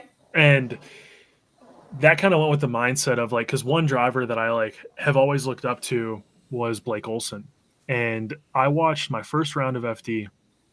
Blake showed up late. Like we're talking unloaded his car 45 minutes before qualifying late. Kevin teched his car on the grid before qualifying late. And I'm like, how is he not freaking out? Like, Right. and he showed up himself and he Yeah. unloaded his car, drove up, got teched. His cars are like perfect, so there was no issues. And he went and qualified number one. put it on the wall. It was insane. And I was like, what the hell? And then I became friends with Blake, being basically like teammates on like CoreWorks when I was title sponsored by CoreWorks and all this stuff. And we got to just interact a lot. And I realized that it's not that he doesn't care about his car and how well it is. If anything, like that dude cared, like his car is so perfect every time it goes onto the track. It was just literally just a switch in your brain that's like, look, if I risk things, if I take risks that I wouldn't usually take, but I'm still worried about the outcome because of the risk, there's a good chance it's going to happen. Like growing up in circle track racing, like the biggest lesson that I was ever taught was like, look, if you're going to hit the wall, sure, you can just fucking hit the brakes. You can do whatever. You can just hit the wall if you want, or you could at least give some sort of attempt at not hitting the wall. Yeah. So like, and that kind of like always stuck with me of turn the wheel, step on the gas, do something, push something out of it. And that's, I think, one thing that Blake is really good at is it's not that he doesn't care about the mechanical sympathy, he doesn't have mechanical sympathy for his car or his health or like the performance, is he's just confident in himself. And he's like, I could worry about that, but why? I'm just going to do it right. And like that, I mean, and it's like, it's not meant to be any sort of like cocky or like non-humble mindset. It's just literally like, that's what like held me back, was like thinking of what I want. And then before thinking it's going to happen, thinking about the 1,000 things wrong that could happen before that, I was like, man, St. Louis put up this brand new, big, beautiful K-rail that someone's going to flip on. And of course, like we all could have ran really, and everyone goes through it. I think we all could have ran super shallow, or we could have been like, I have drifted an inch away from many walls and not had an issue. If this wall looked like anything else, I would have no problem going up to it. Obviously understanding that you're playing with a risk factor, but like, it's just kind of like somehow eliminating that. And then, yeah, the reality of my dad being like, we don't have 30 grand in spare parts for you just to like lose a battle because you didn't want to hit a wall, right? And then it's also learning how to crash. That might sound absolutely crazy, but the first year or like the first 2 years, I hit the wall. I hit the wall in Orlando. I hit the wall in Jersey twice, and it was because I bitched out. Like it was, and if I just would have stayed in the gas, it literally everything would have been fine. And now I've had like multiple scenarios where it didn't affect anything. The whole back of my car is designed to crash in. My bash bar is like this wide. It's not going to catch on anything. Like we do all this stuff to allow for that room for error. You use it, throw angle at the car, stay in the throttle. Like the amount of times that you can bounce off of a wall if you're at the right angle and it not affect anything is like huge. Yeah. And I think, of course, that all comes with it, like experience to some degree. But my last year, in my seeding battle with Napic. So I've won two battles that I've won at Jersey has been because of my entry speed. Right, because then they fly off. So You. Jersey has always been the track where I go as fast as I can. It is first, second, third, clutch kick, send it in. There's no decel. It's just slowing with angle. And because you have to get on throttle so early there, or else you miss the whole OZ1 because it's a lot more sweeping than it like seems. And the first, I had a top 32 battle against Nate Chen like 2 years ago. Yeah, won that because I chased him and we entered really tame, but we just kind of like crabbed it out and like filled the zone. And I entered the way I usually did, and he sent it off the track behind me. And then same thing happened with Napic, but I also kind of unintentionally led him really high. Is I like crushed the wall on entry, but because I threw a bunch of angle at it, nothing happened. It literally grazed the bash bar, pushed in the quarter, everything came back out. There was like a scratch on the vinyl, but he like dropped 2 off of OZ1, and I think it's just knowing the limits of your car and just kind of ignoring ignoring all the bad thoughts or whatever you want Right. to call it. But it's also like just the reality of like everyone talks shit to some degree. People, look at other people like different ways at like an FD outside of FD and Pro-Am. But realistically, if you're an FD, everyone can drive. And it's like, and that's the same thing when it comes to like, I think why tandems have gotten so better is because people started to learn that instead of being like, oh no, I'm up against this person, I'm going to give him space or I'm not going to do that. Everyone just like has kind of given everyone the respect to be like, all right, you're here, I'm here, we both made it here, let's drive. Like, and I think that changed driving like in general. Yeah. Interesting. Plus, you come from racing, so you understand like target fixation can be a really bad thing. Like mental target fixation, if you're thinking about crashing, if you're thinking about all the things that are going to go wrong, like something's probably going to go wrong. Yeah, I went through like a 4 race, because when I race Legends, we used to race like 1 to 2 times a weekend. So you race a lot, which is also really helpful for staying consistent. But I went through like 4 races in a row where I kept spinning out across the start finish line at this track that I was at that had like it was kind of like a weird dog leg on like the front stretch kind of thing. And I just kept spinning out over the start finish line, and it was like from the paint on the finish line. And I knew exactly why it was happening. I knew what I was doing wrong to cause it, but for some reason I kept doing it. And it was crazy as we would spin out like lap 5, go to the back, and then come back to the front and win. And I'd be like, I gotta figure this out. Like, this is wearing me out. And then I realized it was literally just because I was thinking about it too much. Like, that's all it was. I was like, man, at some point in time in this race, I'm gonna spin out. I was just manifesting like all the bad things. Like, oh no. Yep. The mind game is so powerful. It's so crazy. We've heard stories of the line workers like helping with them mental a little bit, like goofing around on grid to like sort of bring it down a level. Do you have any experiences with them like that? Oh yeah. I'm Max is good. Honestly, all those guys are super good about it. They're all super chill.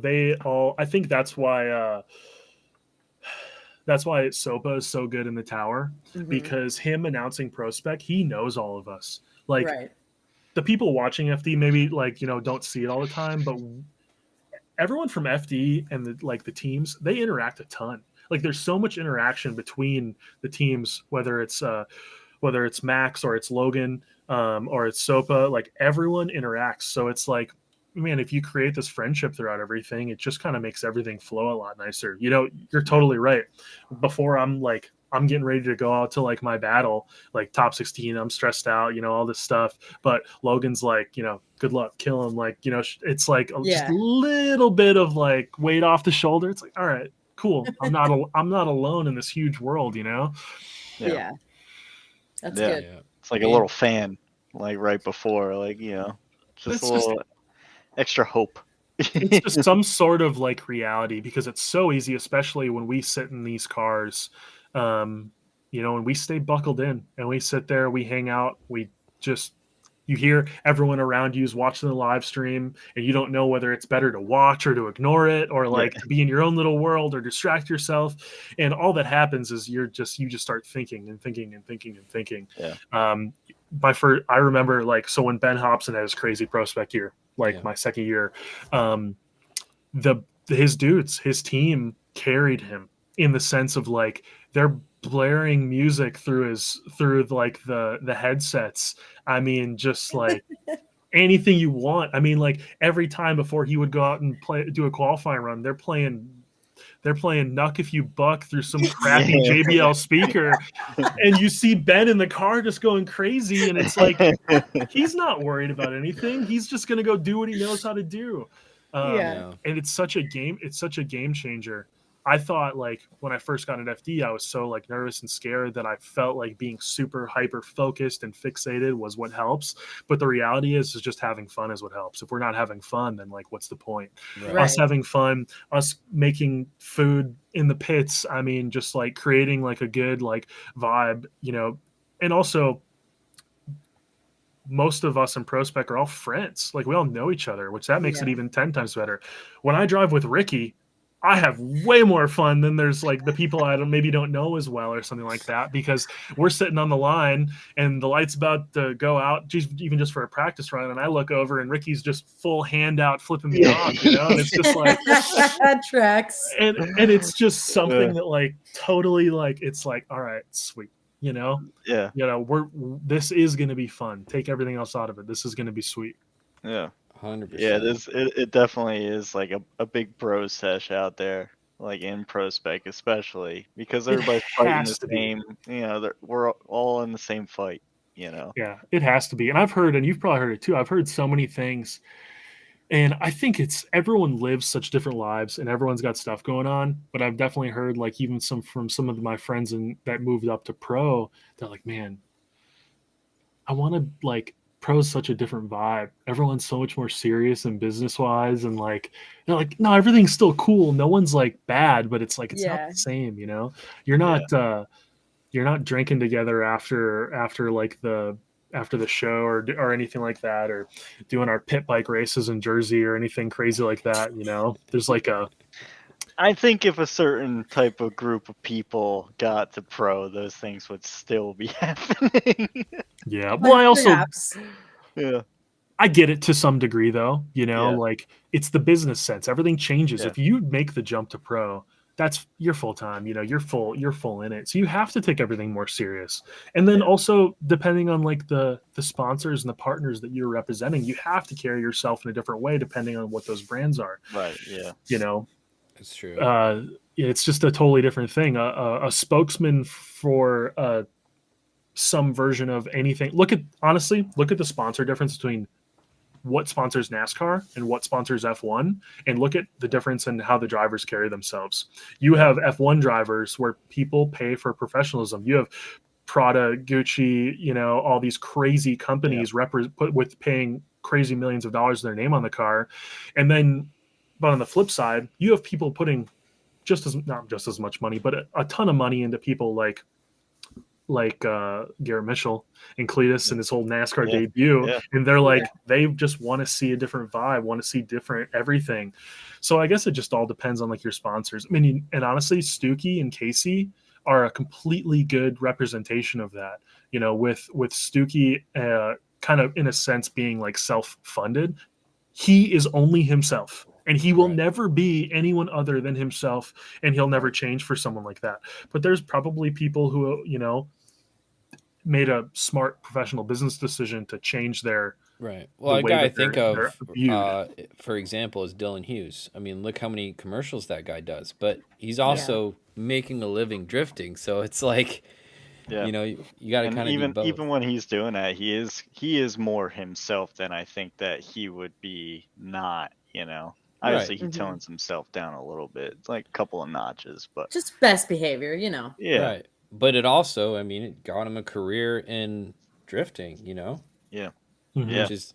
Which is the cool part, It's like it is a balance, but kind of moving off from, I guess, the sponsorship side of it, but like more into the funding side and all of that. But like, you also have your own business and stuff on the side too that you kind of run and do different things with. Like you said, you were part of the entertainment industry, so you just kind of want to quick go into that side of it, and kind of what you've done for that on that side. Yeah, absolutely.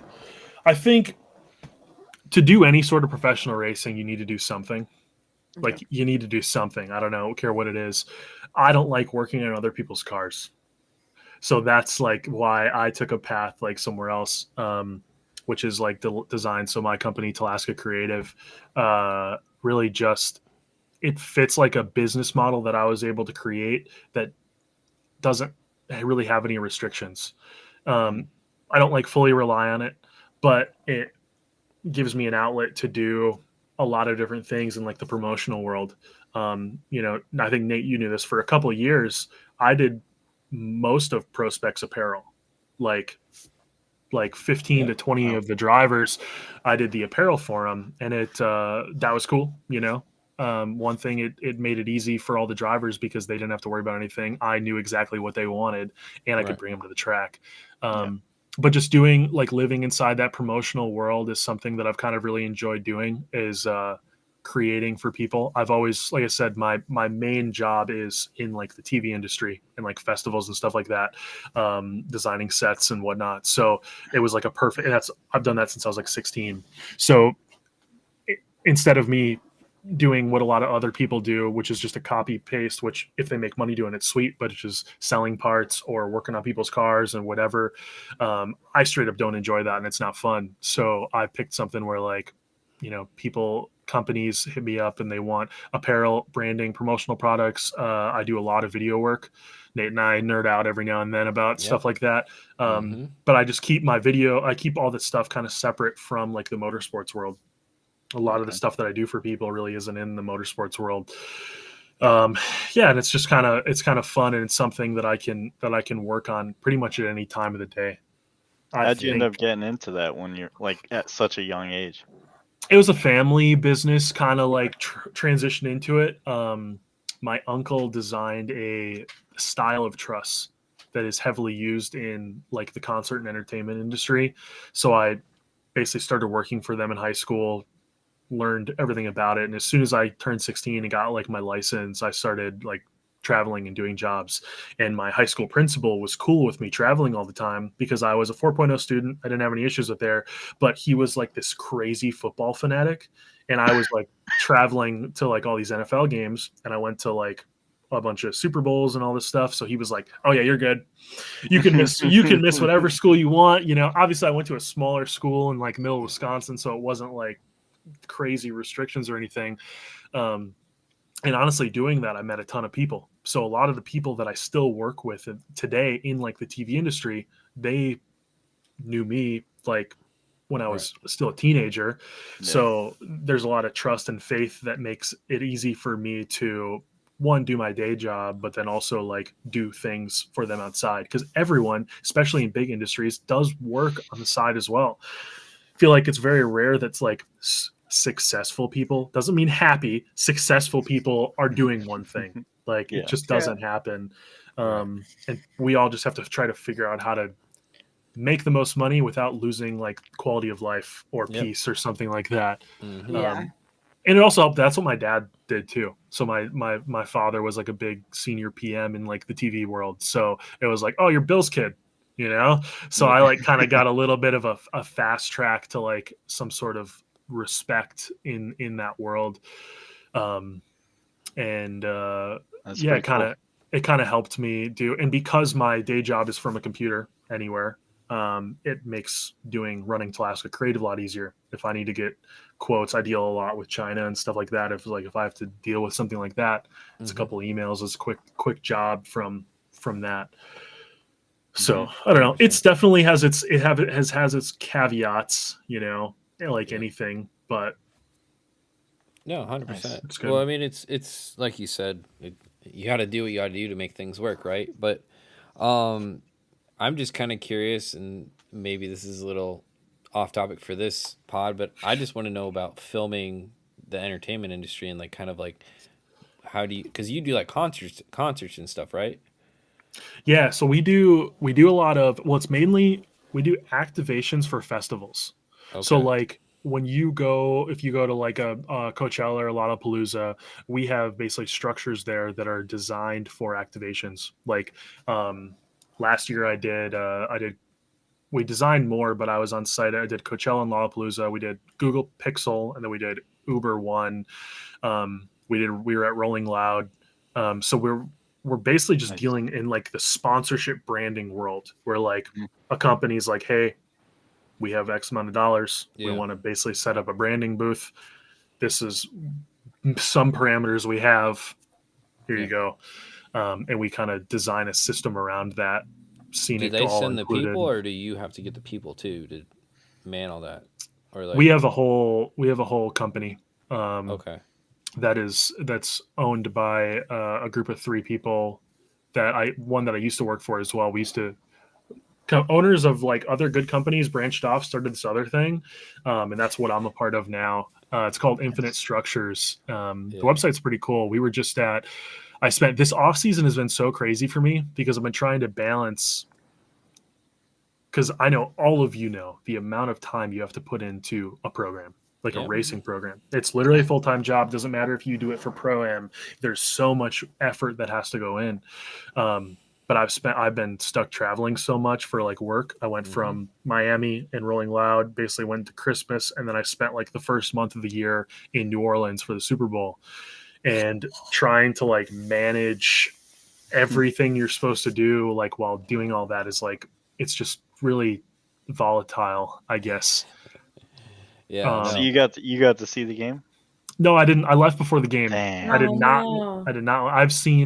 I've been to like 6 Super Bowls. I really did not want to stand another one, to be honest. That might sound super weird and crazy, but I've heard Bruno Mars rehearse way more times than I ever want to hear it in my life. That's funny. I can understand that, but I am a little jealous. Yeah, I'm a little jealous. 6 Super Bowls is more than most people attend in their entire lives, dude. Yeah. It's well, that's why I have, next to like my carbon fiber trophy, which is not an FD trophy, my second most prized possession. Hold on. Yeah, show it to us.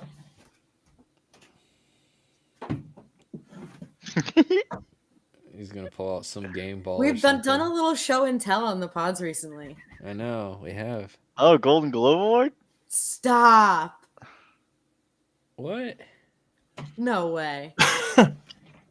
Where'd An you Emmy. get It was a set Oh, that I okay. designed for a Super Bowl in San Francisco in 2015. So when I was like 20. And That is like the coolest thing ever. so Dang, you keep that thing tucked away? I kept it in the box. Yeah. That's Damn. I used the box as an end table for a while when my mattress used to sit on the ground. That's hilarious. Holy cow. That's just, actually so sick. just a little flex. Yeah. And so that's- wait, you said the carbon fiber trophy is not an FD trophy. What's it from? It was my shootout trophy from MDU. Okay. But it Mhm. was like the same carbon fiber design because we had the FD judges and it was Mhm. like FD sanctioned or whatever. So because I think Yep. we had Lantane and Eggert and stuff, which I Yep. missed Lantane so much. He was such a good. He was honestly like he was like a life coach Yeah. in our drivers meetings. Like Hmm. it was sick. Interesting. The judges get a lot of heat, and I think it might be a little bit too much heat, in my opinion. Honestly, like Jelani and I, we never even bring up judging or the judges. Like, I guess even in discussion, I let the cards play out how the cards play out. I Mhm. guess like if I lose and I maybe think there was a misjudge, I guess I just gotta win by more. I don't know. Like,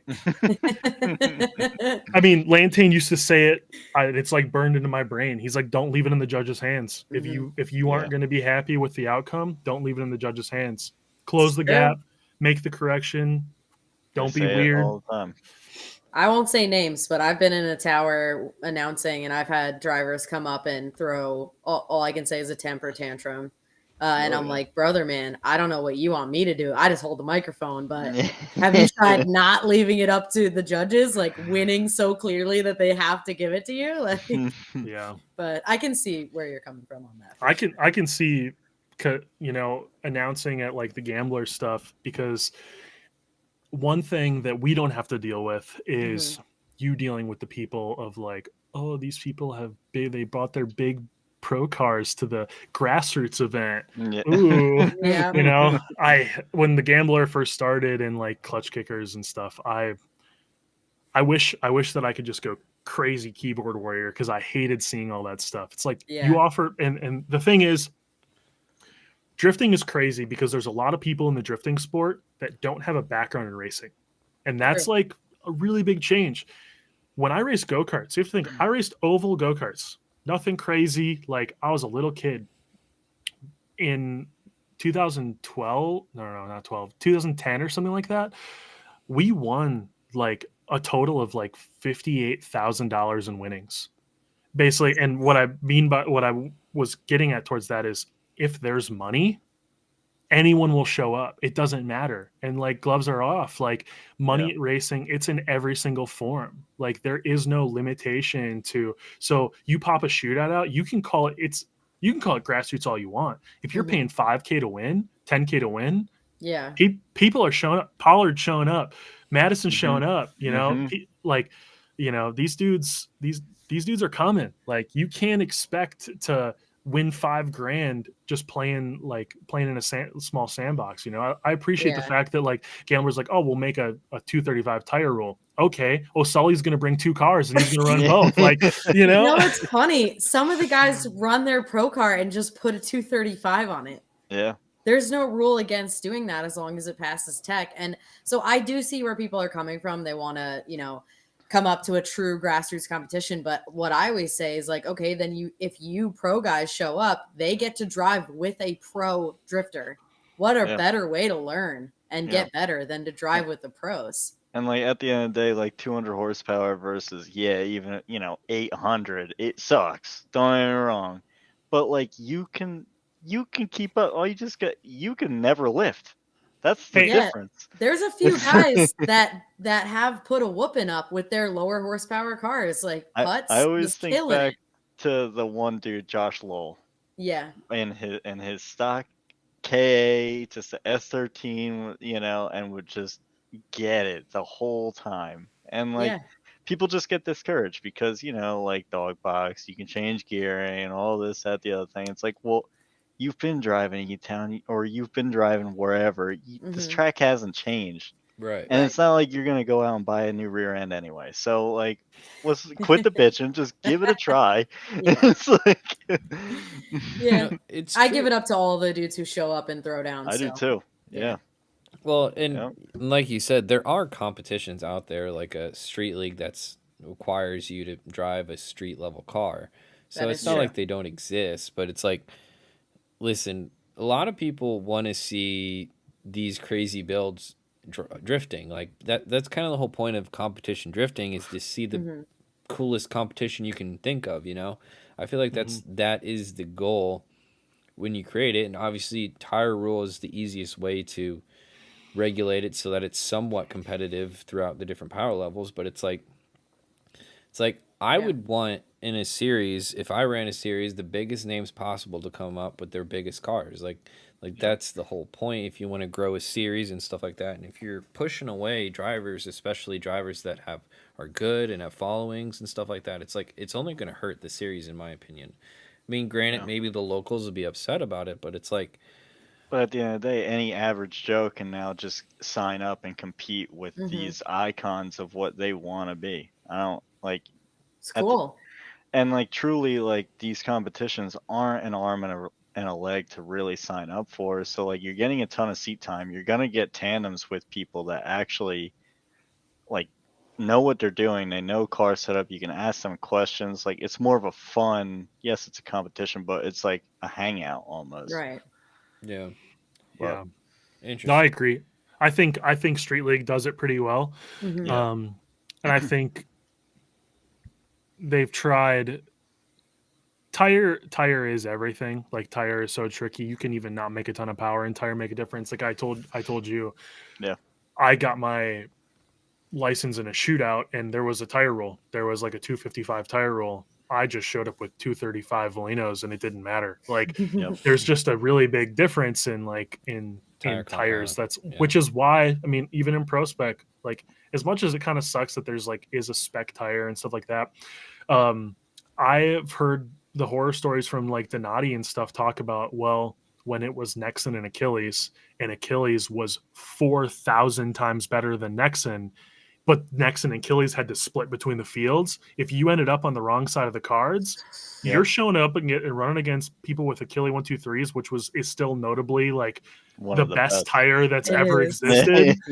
And it's like, all right, well, you're paying the same amount of money to show up as this dude, and this dude literally has like a better chance. So I actually completely understand. I mean, Forrest Wang, I mean, not to knock on any company, because Kendo's really like turned their game around on their pro tire, but Mhm. Forrest Wang didn't show up, and he like publicly said it. It was like he didn't show up to a bunch of rounds because he didn't like the tire. And they corrected it real quick, which was extreme props, because they realized that they couldn't play in the sandbox if they weren't willing to change the game. But Right. Yeah. that's tough. I can definitely. I mean, you've seen pro guys hop back and forth. People have changed tons. Now you're seeing some big dogs jump to Kenda, which I'm like pretty eager to see how things play out. And I wonder, it is, I guess I take it for granted, but in Prospec, it's nice that I don't even have to consider that in the conversation, knowing that we're all on the same tire. And if we complain about the tire, we're all like, yeah, well, we already know that. Like, right. Yeah. At least everyone's in the same boat, at least on that level. Yeah. I still get the fun quote of like, oh, I gotta fit this on this giant wheel arch, and like you guys are all running giant spacers just to try and make the tires fit to look not so silly. But we don't have enough sidewall in a general sense to where like you don't want to run a wide, like there's some guys that run wide wheels and take the sidewall out of the car, and like that's tough. Like when you run a spec tire and a spec size, you have to a tire. And the reason why Kevin did Pro Spec is because it's a level playing field. Right. Look at Hobson when he was driving Odie's car. That was a Pro 1 level car. The level playing field was the tire. That car can make as much horsepower as it wants. A 255 GT radio, you're only going to do so much with it.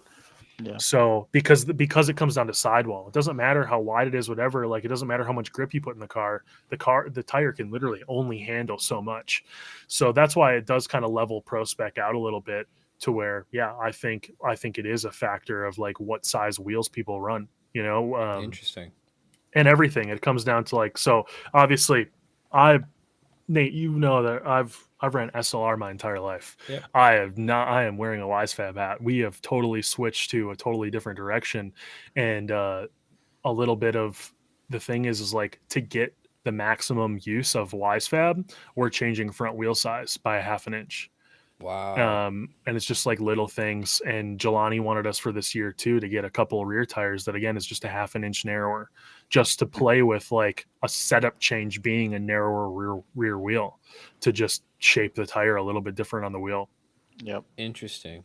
Yeah. So do you think so like what do you normally run? What width wheel? So on the back I run a 9.5. Yeah. Mm-hmm. I run a 9.5, which a 2 like any. You can type it in any tire size calculator, but basically like a 255 35 18 would prefer like a 9. That's what I was thinking. Yeah, I feel like that's still pretty wide. That will be interesting to kind of see the difference, because I'm sure if someone's like running like a 10-inch wheel or something, like those things are stretching and you're getting no sidewall. No, I used to give crap to Derek Madison, because now at one point in my career, when I was in Pro-Am, I was sponsored by 3-Piece US. All my wheels were big chrome Johns, way too like wide, whatever. I run them all in the E46 now, but Derek had like a hard on for those as well. And we both had like some nice big 3-piece wheels, and I got rid of them before Pro Spec, but like Derek tried running them, and I was like, dude, you were running a 255 on like an 11-inch wide wheel. I was like, but Derek, that dude, all of his performances and his podiums and everything, that has came from his nuts in the seat. So I feel like that dude could certainly not from the car. That's for sure. Well, the way even just seeing his car progress has been sick.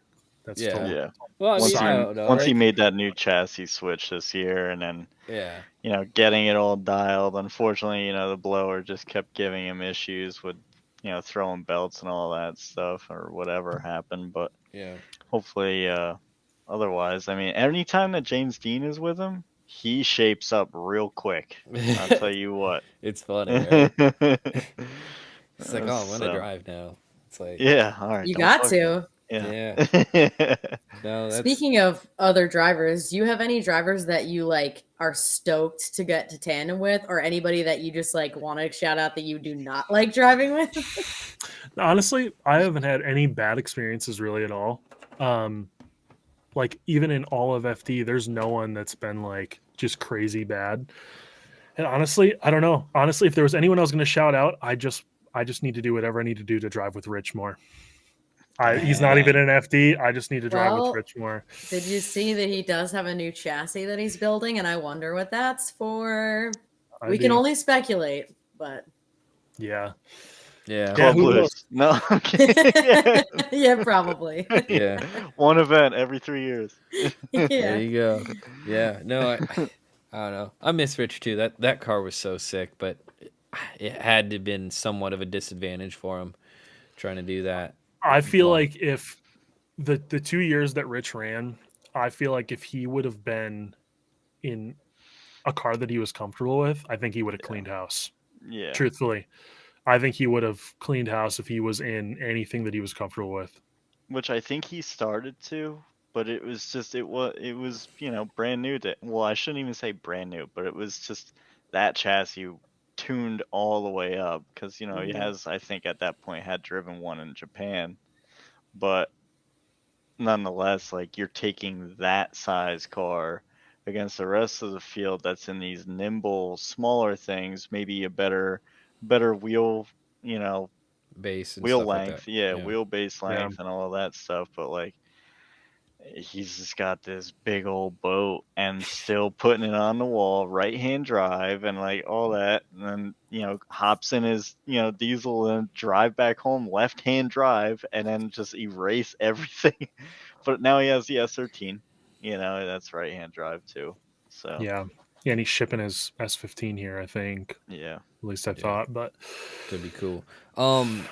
One See? other topic I did want to hit is the style of your car, because you've always had good looking cars, even though you might not have the big Johnny wheels anymore. Yeah. The cars always looked fantastic. And do you have just like do you design the livery, or is that like something you work with someone on? For the most of everyone every year, but the Core Works livery I've designed. Okay. Okay. And Very it's just cool. something I've always done. I've designed liveries for other people that are in FD and stuff like Yeah. that, and just I don't know. I just when I'm bored, I draw stuff, connect lines to dots, and but I guess that probably comes from like what my career path has always been. But also, Right. I always have like this vision that I Yeah. want. Well, like that's what I was gonna ask is like what goes into a process, because like for example, I can like quick pull up your car from last year, and it's like I don't even know where you start with it because it's just got a whole bunch of stuff going on, but it all works together, Yeah, honestly, I don't even know really. Usually in my Illustrator file that my livery, there's like 20 different artwork layers, and it usually becomes like a mesh of multiple of them. It just kind of like, again, like the JDM like style, whatever you want to call it, like the tribal, it's all the same. Like it's not unique. It's Right. just like it's just playing with like this like the livery of my car. Realistically, if I didn't use like the sparkly and the chrome vinyl, Yeah. it wouldn't be what it is, Right. There's like a lot of little things, and I think it's just playing with colors. I try when I had my car was white like my first year. That sucked. Terrible plan. That was not ideal. Are you keeping the same general color scheme, or are we doing like a full switch up for 2025? No, it's staying similar. So just because, so last year we won fan favorite car in Pro Spec, which I thought was really cool. Especially since I didn't post or share the fact that was even happening. Nice. So that's just a raw, genuine choosing. Yeah, so it felt like pretty like I feel would feel stupid to change it up too much. So the red staying the same, like the red and gold is going to track. The livery is a lot more busy, but same style. Cool. And there's a little bit more printed graphic. So this here was like full layered die cut, all like it took me a while piece, to put it together. Yeah. So just to save my own sanity, I am going to print a little bit because I have access to a print shop because of XYZ. So I print everything. I print all my own apparel, embroider all my own stuff. I'm making my own suit this year. Cool. And doing the livery as well. The only thing that's not going to really change in the car is just the base color and then the roof. The roof will never change. Roof is my favorite part, but I'm like a Vansaholic, so it's probably why. Yeah. Oh, it's fantastic, man. Yeah. No. But like, okay, so let's say someone else comes to you with a car and they want to livery. Like, what are the things you're asking? Like, how do you go about doing that? Yeah, I you have like a just checklist. You like NASCAR. All right, you like. I mean, honestly, yeah, it's basically like what do you like? Because Yeah. in the sense of design, whether it's apparel, a logo, or a livery, there's usually like a mood or like a a temperature of like the room of what people like, and they always will gravitate towards things like that. If people, especially when it comes to livery, if they don't like the JDM side of things, well, that makes my life a little bit easier because not because the designs are easier, but it cuts out this entire section of styles of design that I need to worry about. Yep. And then weirdly enough, the best thing to do is to not really look at any inspiration, or else your subconscious will end up creating something that you've seen before, Yep. which isn't the worst thing. I mean, I'm not. It's like music to some degree. Creating liveries is tough to be super unique. Yeah. So you just try to figure out like ways to go about things. But there's also a big question I have, especially when it comes to liveries, is this like the sponsors and the branding is almost equal as important, because usually you like to design a livery around the logo. The Like title. like my car, if Yellow Speed wasn't on there, there's a giant blank space. Yeah. And there's like, what do you do with it? It's kind of funky. So it's just kind of that's why, like, I mean, I think people can have their own opinions, but you've seen like drift cars with liveries with just a livery, like just, and it kind of like it probably It's it feels Yeah. it just feels incomplete. There's Right. something unless it's like something like subtle, like a couple people that do something subtle, like Jacob Anderson or like Dylan Loeb, still some of the more grassroots guys where they like do a livery that slightly plays into what the car already looks like. Right. So I think that kind of like works out. Or even I've seen in like stance cars, like a buddy of mine, Jasper, with a Stance D36 convertible, he actually has like kind of like a retro style livery on it, but he made all the vinyl reflective. So like during the day you don't like see it pop out, but then like in pictures and stuff it does pop out. So I think it's all like purpose and whatnot. Yeah.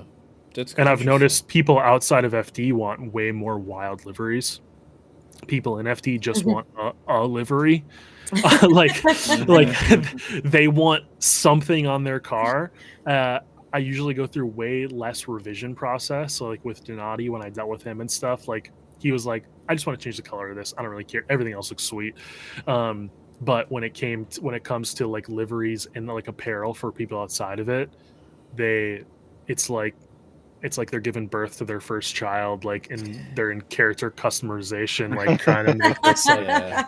I mean, it's just like it's just wild. But to really answer your question, Nate, is it's a crapshoot, man. Like, Yeah. and honestly, it's more knowing the client than even the design. And Yeah. I might sound mean for saying this, but it's trying to manipulate the situation a little bit when it comes to like designing for people. Sometimes it's not giving them the perfect thing right away, just so you can bend like, hey, look at this is even better, and they like it, kind of thing. Yeah. 100%. Because there's sometimes it doesn't matter if you the first thing you make for someone was exactly what they wanted. Sometimes the people, there has to be a revision. Oh, I can't just say okay, like it's not good. Yeah. No, it's true. Like I understand how graphic design works and how it could be problematic if a client just keeps telling you to change things after changing thing to change another thing, and it's like, well, now I have a bunch of hours into this. Like, what do you want me to do now? Like, so That's why I write everything into a contract, certain amount of revisions and everything, so it doesn't get out of line. Because when they're like, hey, can you change all this, and it doesn't mean anything, but when they're like, hey, can you change all this, and it comes with an invoice, then they're like, you know what, I like it. It's good. Good. Run it. 100%. Let's get to a couple questions here. Celine Drift, he's like, I feel like seating is its own little championship. A lot of risk playing to win with no reward. Glad they changed it. So all I want is to make sure that you just can't get more points than someone in top 32 if they win that battle. But like, I mean, it is a risk thing, but it is interesting to see how they're going to do it to make sure that it's not a benefit to be in it, but like They need to do something for a reward system on the pro side. Now, pro spec, it's a little different because there's no battle system. It's not a full bracket. Yeah. It's just you win, you move on kind of thing. It's literally a top 64, pretty much. Yeah. It's basically a top 64 with half the people get buys with a cool name. Yeah.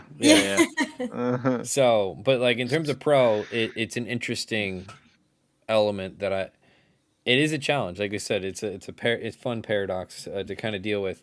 Phil, he says, Phil Sylvia, good to see you, buddy. Always a great person in the chat. Given it's a level playing field in pro spec with tires, do you see some chassis having advantages over others? And why is it the answer BMW? Well, obviously you've seen a wave of BMWs because I think people did realize that they just drive themselves and they're just great. And that's partially to just the rear suspension design. The rear trailing arm design just is so good. So that's obviously a factor. But to truthfully answer the question is I don't really know. I don't know if they're like a certain group of cars is better. I just think there's some cars that are bad. Yeah. Like, that's a good point. I think a lot of people can make anything work. All S chassis can make work. Now, obviously, I think S13s have like there are a few things about them that do make them a little bit less desirable. Right. And like then 350Zs with like their aluminum rear subframe is like a huge issue that I've seen people like Christian Nelson struggle with when they put FD grip in their car. So I feel like there is definitely factors, pros and cons to chassis, but realistically, I think that it does come down to like setup and stuff like that.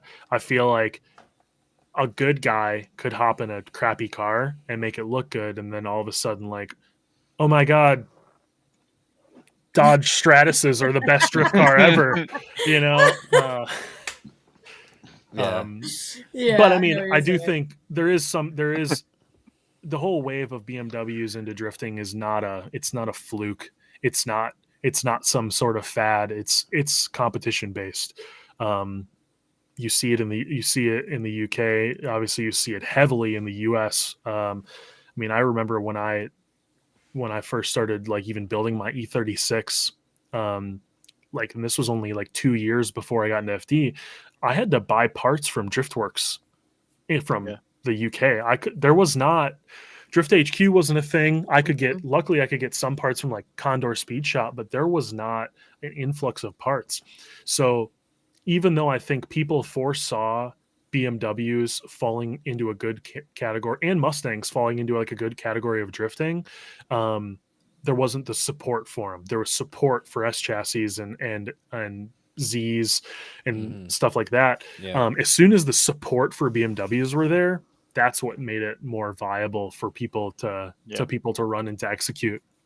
Have you ever drifted a chassis that's not an E chassis?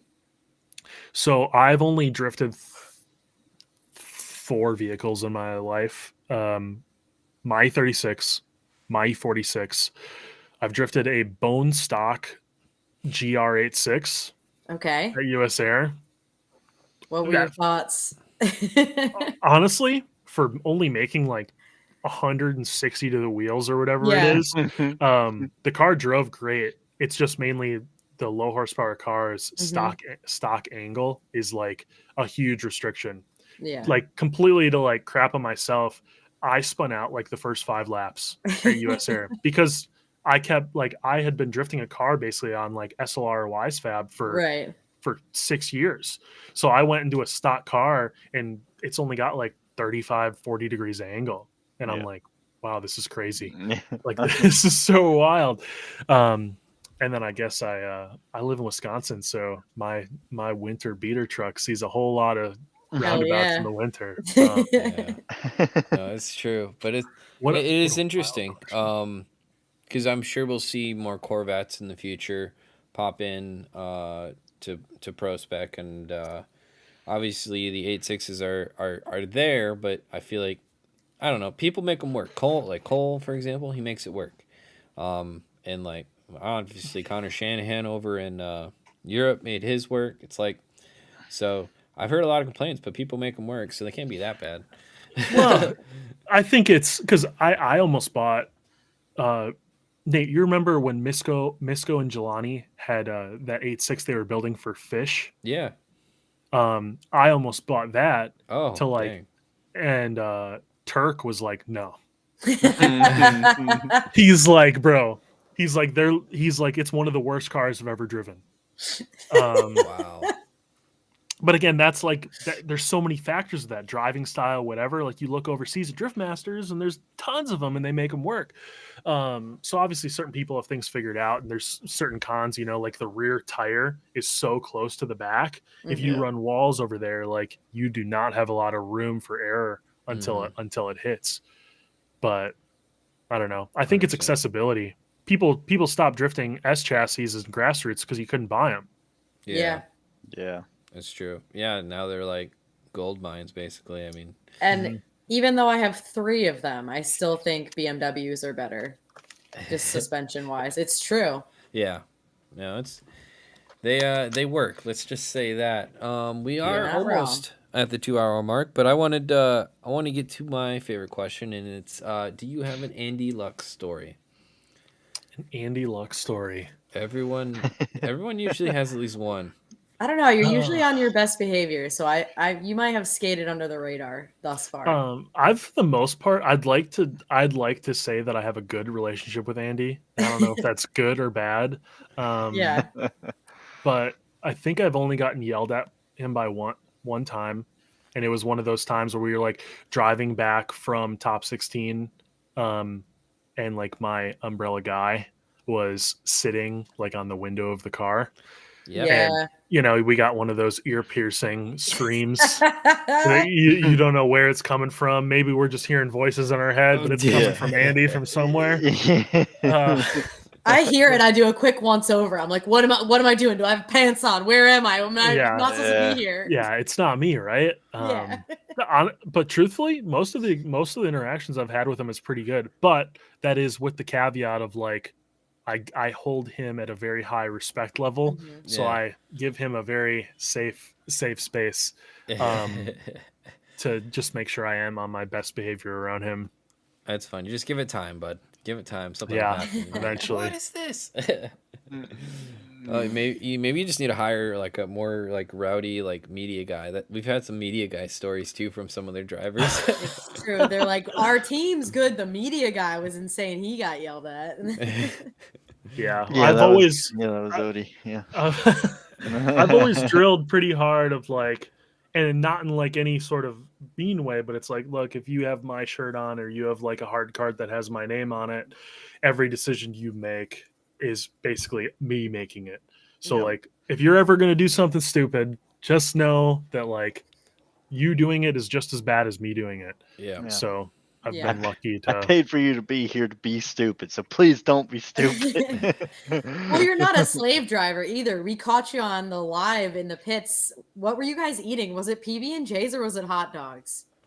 It was like your whole team huddled in the shade. It was probably hot dogs. We so we do before every FD round. My dad usually makes it. My dad makes like a meal schedule, breakfast, lunch, and dinner, and then we figure out how to make it. And my media guy, Patrick Prokop, he's the chef. So nice. He cooks it up. My dad got him an apron that said my meat is 100% going in your mouth. And he puts it on every single time he fires up that grill. That's awesome. That's fantastic. He's dedicated. That's amazing. Awesome. So why don't you give me some places on people where they can find you if they need help with anything, or like obviously your program and everything. You got a bunch of stuff going on, so start hitting me up with like a little just tidbit about where people can find you at. The self promo. Yeah, luckily it's pretty simple. It's literally on pretty much every platform. It's just at Cory Talaska, my name. My last name is spelled Alaska with a T in front of it, if you ever forget about it. And then anything business related, I'll respond to pretty much everything. Most of my business runs through personal, but TalaskaCreative.com kind of shows my full build out of what I can do for people. And Yeah, Absolutely. that's kind of about it. I always say that I'm gonna make some sort of YouTube schedule, but that never happens. So It's a lot I of work. believe in you this year. I the believe. the amount of vlogs that I have filmed and never made it to my computer is ridiculous. And then I feel stupid. I was like, wow, I just spent the last 3 months filming every single time I'm in the shop, and I've not posted anything. You Yeah. could do like an influx, like 1 week. Be Yeah. like, yo, these Just are the everything. throwback chronicles of Yeah, what let we've me- even done. Are you Let a me post this perfectionist? Is review. that why? I don't know. Realistically, my cop out answer is my day job is really intense. That's kind of where it usually lands of like 12 to 14 hours a day, I'll do it. sometimes 7 days a week. So even though I love creating, like I literally love it, especially for myself, sometimes it just doesn't happen.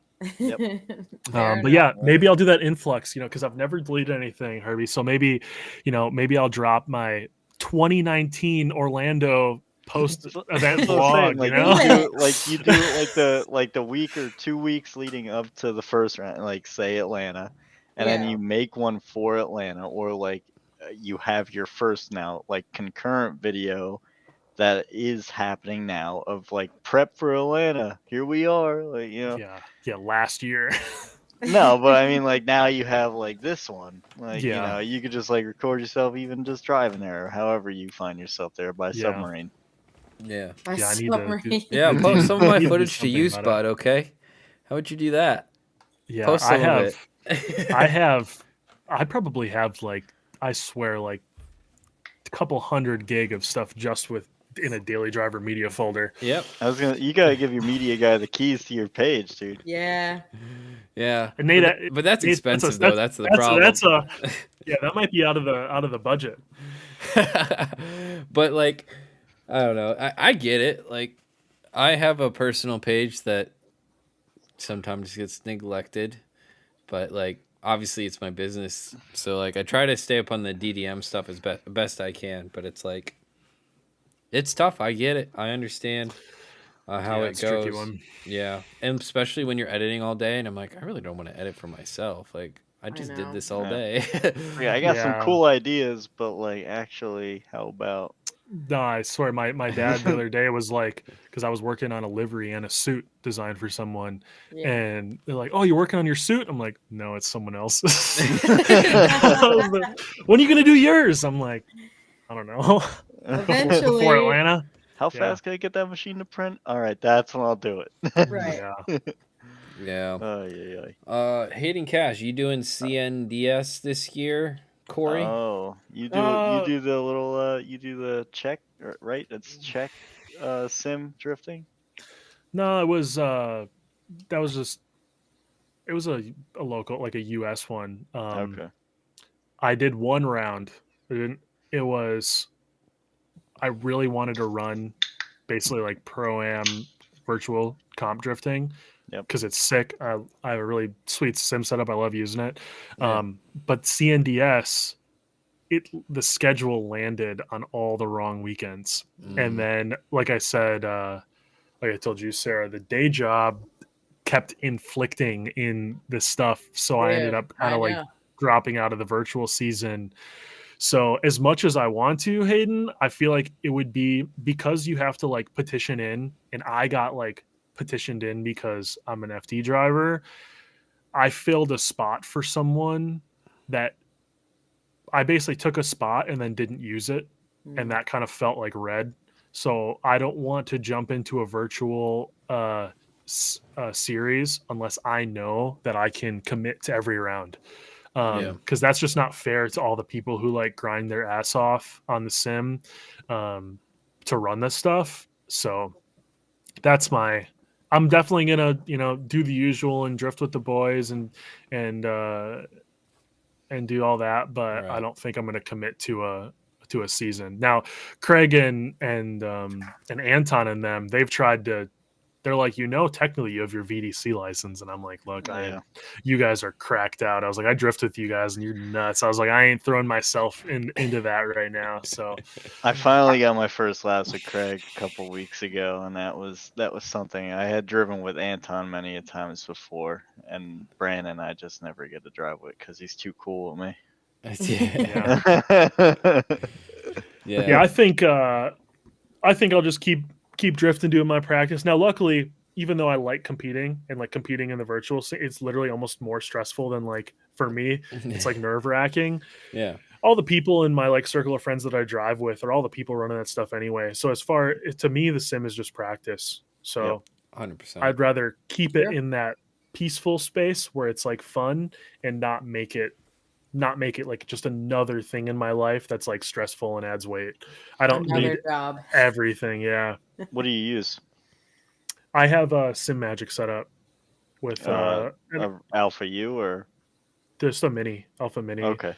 with like Nice. a triple curved monitor. I used Yep. to use VR. I liked the immersibility, but like quality kind of sucked and it Yeah, kept like dropping out. So I switched to like the curved monitor setup, and I it's do like just the sick. monitor preferred. I think it's nicer. I have like a almost a carbon copy setup to Zach. Okay, hell yeah, So my monitor setup is almost identical. nice. Hell yeah. It's a good rig. Yeah. Yeah. Nice. Well, I mean, I recently got into it with the help of like, guys like Herbie keep pushing me. They're like, hey, get a sim. I'm like, I got other things I want to do. And they're like, get a sim. I'm like, fine. It's We'll get one. unfortunate that I was able to convince you and not my boys to actually do this for like a profession. I know, right? But I'm not gonna lie. I just obviously I did my first 3 events in the car at the end of the year last year, and like I guess 2 of them are more like real events. The other one was a slush fest. I was on summer tires on snow, and it was like, okay, why am I here? Um, but but I feel like just from driving the sim, it's just I have the hand motions, and I'm really excited now to drive this year. That means I have to finish my car first, but you know, it gives me confidence. It's probably a false sense of confidence, but it's like Gonna go in there and blow a hole with your fist through the center console trying to reach for the handbrake or something. yeah. I think you need confidence, even if Okay. it's like a little falsified. That's what I like to use. I'm just like, Yeah. It's the whatever. hand-eye coordination. You're learning it. Yeah. Yeah. I mean, someone before me drifted the car just fine. So if I can't drift it, it's on me. So I can do it. True. It's true. It's all muscle memory, I think. It's all Yeah. being reactive and muscle memory, like putting yourself in different scenarios. Like if you've drifted before or done anything, the first time it's scary, the second time it's way less scary. Mm-hmm. Yeah. So why not go through those scenarios like in a pixel video game than doing it in real life with a moving car, Sure. I feel like we all downplay drifting to some degree. When we talk to other drifting people about drifting, it feels so simple and casual to like what we do. And then it's really kind of eye-opening when you talk to other people. And I explained it as like, all right, you know how you set your cruise at like 70 on the freeway? Okay, do that and just turn. and hope for the best. Like, just crank the wheel, just do it. Like, what's stopping you? There's nothing stopping you from just turning your car. Right. Cory explains free will.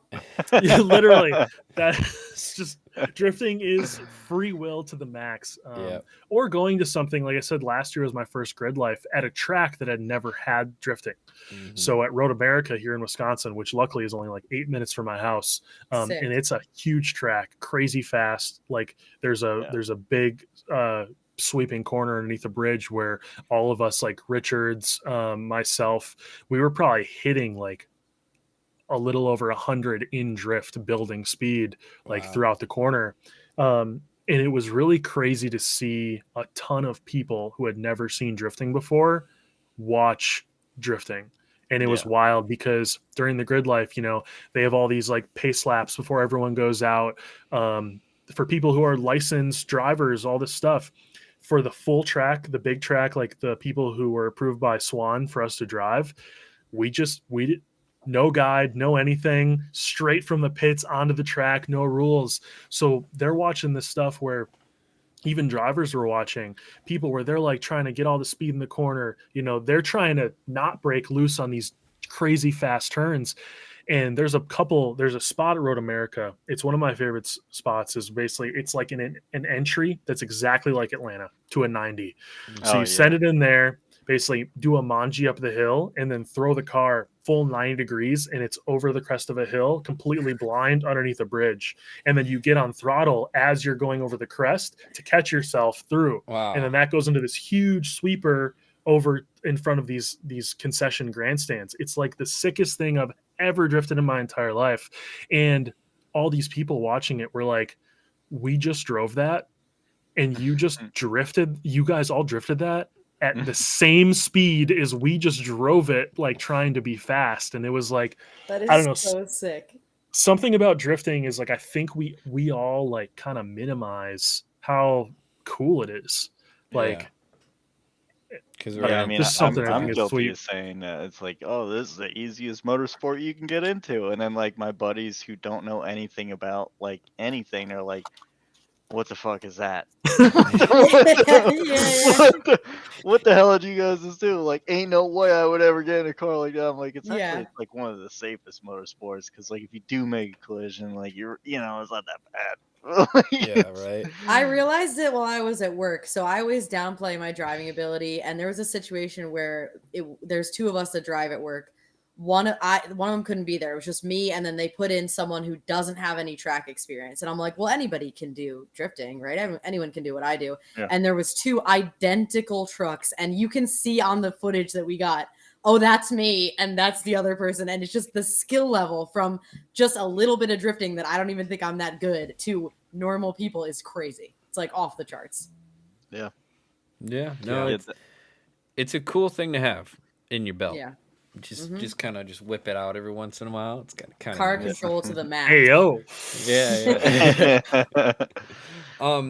Hayden did have one final question here I wanted to get to, and he asked, do you think sim drifting is harder than or easier than in real life drifting? And I want to talk about VDC versus FD.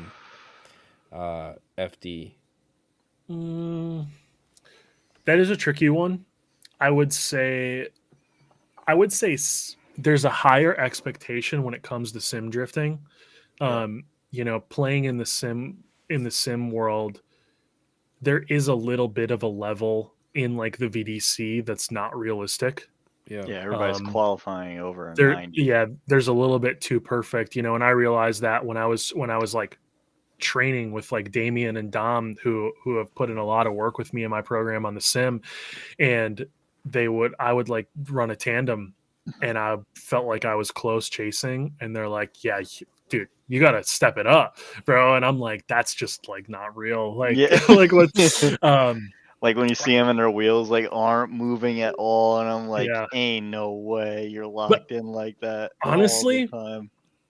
If you take IRL drifting, take the money aside. I know we can't do that because it's like a factor, but realistically, like sim drifting and IRL drifting are on such the same level for me, in my opinion. They take a lot of the same skill. I've taken tons of like friends who can drift and put them on my sim, and they can't. There's like something that like doesn't click. I think sim drifting can literally teach you almost every single tool that you need.